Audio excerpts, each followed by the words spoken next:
वक्फ board का लगातार देश में बढ़ रहा जमीनी कब्जा। वक्फ बोर्ड ने वाराणसी के 115 साल पुराने उदय प्रताप कॉलेज पर ठोका दावा। वक्फ बोर्ड के दावे के बाद कॉलेज के शिक्षक और छात्रों में दिखा आक्रोश। लगातार देश में मनमानी पर उतरे वक्फ बोर्ड की एक और कहानी सामने आई है। जी हाँ, अब लगातार देश में जो है वो वक्फ बोर्ड का कब्जा बढ़ता हुआ जा रहा है। अभी कुछ दिन पहले ही भारतीय सेना के जमीन पर ठोका था वक्फ बोर्ड ने कब्जा, और अब फिर एक बार मनमानी पर उतर आया है वक्फ बोर्ड। और आपके लिए बता दें कि उत्तर प्रदेश सरकार को चुनौती देकर, यानी कि उत्तर प्रदेश वक्फ बोर्ड ने वाराणसी के प्रसिद्ध कॉलेज उदय प्रताप कॉलेज पर जो है वो अपना दावा ठोक दिया है, जो कि उत्तर प्रदेश सरकारी कॉलेज है। और आपके लिए बता दें कि जिस तरीके से आज लगातार कब्जा बढ़ता जा रहा है, क्योंकि सिर्फ उत्तर प्रदेश ही नहीं, कर्नाटका से लेकर केरल और केरल के बाद भारतीय सेना की भी जमीन पर वक्फ बोर्ड जो है वो अपना दावा ठोक चुका है। और यूपी सुन्नी सेंट्रल वक्फ बोर्ड ने यूपी कॉलेज की जमीन को कहा है कि ये जमीन हमारी है, जिस पर जल्द ही कॉलेज को देना चाहिए वक्फ बोर्ड को जवाब। अब इसकी जानकारी जहां एक तरफ सरकार के पास पहुंच चुकी है, तो वहीं दूसरी तरफ लगातार कॉलेज के जो छात्र हैं और जो टीचर्स हैं वो काफी ज्यादा गुस्से में नजर आ रहे हैं, और काफी ज्यादा गुस्सा भी है। और जल्द ही ये गुस्सा जो है वो वक्फ बोर्ड के ऊपर छात्रों का फूट सकता है। जिस तरीके से 115 साल पुराने कॉलेज के ऊपर जो है वो दावा ठोका गया है यहां पर वक्फ बोर्ड के द्वारा। आपके लिए बता दें कि इन्हीं तमाम कब्जे और मनमानियों को कम करने के लिए देश की मोदी सरकार के द्वारा वक्फ बोर्ड अधिनियम लाया गया है, जिस पर एक तरफ जेपीसी यानी कि जॉइंट री पार्लियामेंट कमेटी में चल रही है जांच, जिस पर लगातार विपक्षी पार्टियां एक के बाद एक उठाती हैं सवाल, और यह कहा जा रहा है कि कहीं ना कहीं वक्फ बोर्ड को नीचे दबाने का प्रयास या फिर उनकी जमीन छीनने का प्रयास जो है वो केंद्र सरकार कर रही है। पर अब तो हकीकत सबके सामने है कि आखिरकार कौन किसकी जमीन छीन रहा है, और कौन, कभी हिंदुओं के गांव पर अपना कब्जा बता दिया जाता है, तो कभी 115 साल पुराने कॉलेज पर दावा ठोक कर यह कहा जाता है कि ये तो हमारी संपत्ति है और इसे खाली करके जल्द ही हमें दे। दरअसल आपके लिए बता दें कि केंद्र सरकार के द्वारा लाया गया अधिनियम जो वक्फ बोर्ड अधिनियम है, जिस पर लगातार विपक्षी पार्टियां हल्ला हंगामा कर रही हैं, यह अधिनियम इसी चीज के लिए है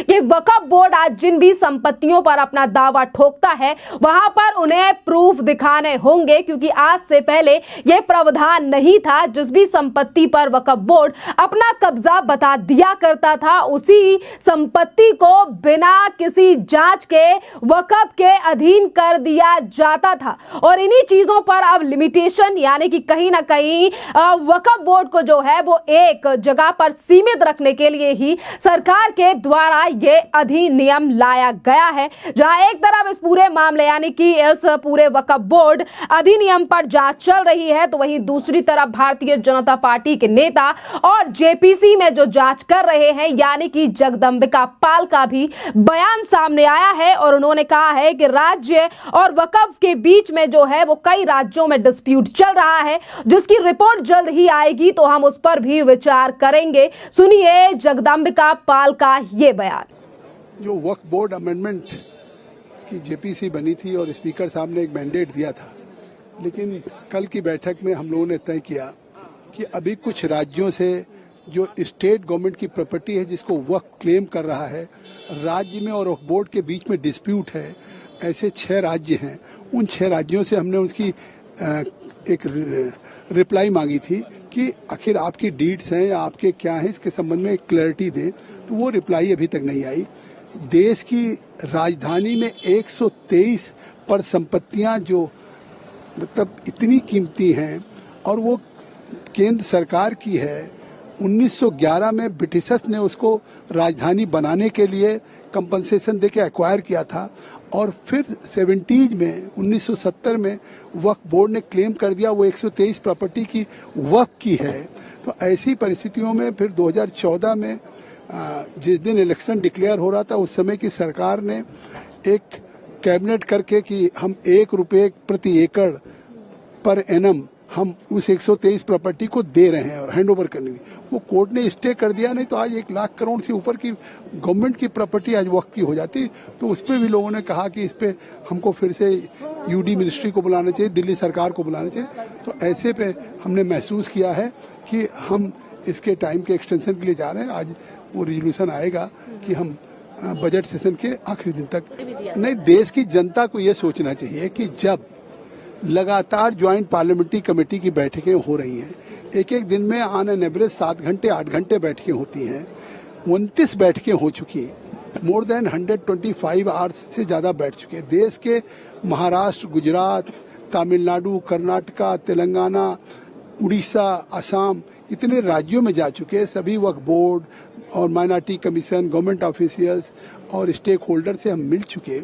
तो उसकी शिकायत करते हैं स्पीकर से हमारे अपोजिशन के कि साहब हफ्ते में 3-3 दिन बैठ के बुलाते हैं, जगदम्बिका पाल 2-2 दिन बुलाते हैं, 8-8 घंटे बुलाते हैं। तो काम करने पे शिकायत हो रही है, लगातार बैठकों की शिकायत हो रही है। फिर अगर ये मैंडेट इतना महत्वपूर्ण है तो हम लगातार बैठकें कर रहे हैं, लगातार सबको हियरिंग दे रहे हैं, सुनने का अवसर दे रहे हैं। अभी तक काम न करने की शिकायत होती थी, लेकिन पहली बार मैंने विपक्ष के सांसदों को देखा कि काम करने की शिकायत कर रहे हैं कि साहब यहाँ बहुत लगातार मीटिंग होती, लंबी लंबी मीटिंगें होती है। तो हमने अवसर तो पूरा दिया, उनको सुनते 8-8 घंटे उन्हीं को सुनते हैं। अब अगर वो कह रहे हैं कि लगातार विपक्ष मांग कर रहा था स्पीकर साहब से या यहाँ बहिष्कार कर रहा था, लेकिन अब फिर समय मिल गया। अब हम उम्मीद करते हैं कि जिसको भी वो कहेंगे, संजय सिंह आप पार्टी कहते हैं कि साहब दिल्ली के बुला लीजिए, वो दिल्ली को कहेंगे, हम दिल्ली को बुला लेंगे, या जिसको और भी स्टेक होल्डर्स हैं उनको भी बुलाएंगे, हम 6 राज्यों के ऑफिशियल्स को बुलाएंगे। वो तो हम तो उसके एक्सटेंशन के लिए आज एक रिजोल्यूशन पेश कर रहे हैं, तो हम बजट सत्र तक ला देंगे। आपने देखा कि बीजेपी के नेता या फिर हम कहें कि जेपीसी में लगातार जिस तरीके से जेपीसी में अधिनियम को लाया गया है, पर बावजूद इसके शीतकालीन सत्र में लगातार विपक्षी पार्टियों के द्वारा जो है वो इस मुद्दे को दबाने की कोशिश की जा रही है। कभी वॉकआउट कर दिया जाता है तो कभी ये आरोप लगाए जाते हैं कि सिर्फ और सिर्फ एक धर्म यानी कि एक ही धर्म को टारगेट किया जा रहा है। और आपके लिए बता दें कि ये जो मामला सामने आया है अब उत्तर प्रदेश के वाराणसी से, यह पहला मामला नहीं है, बल्कि हजारों सैकड़ों की जमीन जो है वो वक्फ बोर्ड ने इसी तरीके से अपने नाम की है, क्योंकि हर जगह पर दावा ठोका जाता है और उसके बाद उसे खाली कराने के आदेश जो है वो वक्फ बोर्ड के द्वारा दे दिए जाते हैं। पहले तो आपको पता ही है कि भारत में भारतीय सेना और उसके बाद रेलवे की सबसे ज्यादा जमीन है और तीसरे नंबर पर आता है वक्फ बोर्ड। पर जिस तरीके से कॉलेज, स्कूल और गांव पर लगातार दावा ठोका जा रहा है, कहीं ना कहीं वक्फ बोर्ड जो है वो नंबर 1 पर आना चाहता है और इसीलिए लगातार जो है वो जमीन कब्जाने की कवायद चली आ रही है, जिस पर अब रोक लगाने के लिए सरकार के द्वारा ये अधिनियम लाया गया है। खैर, आप से लेकर क्या सोचते हैं जिस तरीके से वक्फ बोर्ड ने अब 115 साल पुराने कॉलेज के ऊपर अपना दावा ठोका है और इससे पहले भी भारतीय सेना की जमीन पर दावा ठोका जा चुका है इसी वक्फ बोर्ड के द्वारा। आप हमें कमेंट कर जरूर बताइए। धन्यवाद।